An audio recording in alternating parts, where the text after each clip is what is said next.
questions are in the investigation. And all of these questions, they deserve answers. But so many parts of this case were never questioned, and they were never answered. You will hear from two witnesses today. You will hear from Jack Napier. Now, Jack Napier is a defendant in this case. And as a defendant, he's presumed innocent. He doesn't have to prove any part of his innocence. The state got up here and says he has to prove where he was on June 1st. He has got to tell you what he's going to do. He will tell you what he did. He will tell you that he was hired on June 1st to go work for the Denton family. And he repainted the living room. And he found a platinum necklace. And he gave it back to Julie Denton. And then he will tell you that Julie Denton was excited.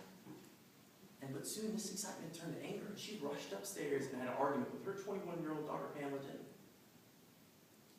And then he'll tell you that later that night, around 7:45, as he's taking his painting supplies out to the garage to store them like he always does, that Julie Denton joined him because she was going to a charity event.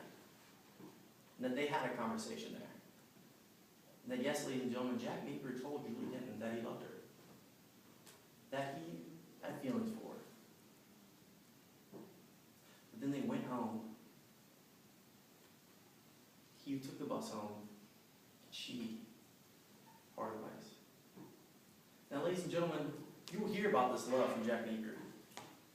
But ask yourself, is that enough to convict a man of murder? Is it a crime to have feelings for another?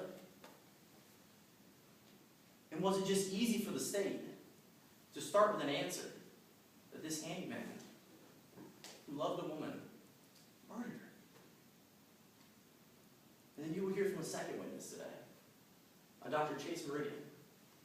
Dr. Meridian is a criminal profiler and a criminal forensic psychologist. He will tell you that attackers who strangle their victims display certain characteristics. They're a certain age, they have mental disabilities, and they have an aggression towards their victim. And he will tell you that Jack Napier has none of these characteristics. After I sit down, the state will present you its case. They will bring up all this evidence. It will show you this testimony of their witnesses. But when you see this evidence, think of all the questions that come from it and how the state never answers these questions. And when you hear the witnesses, hear all the answers that they give and how these answers, they're never questioned.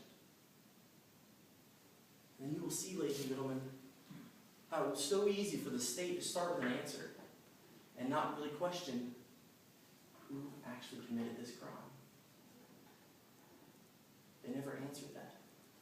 And at the end of this trial, my co-counsel, Rachel Belcher, will present you a closing argument. She will go through the evidence with you. She will recount the testimony.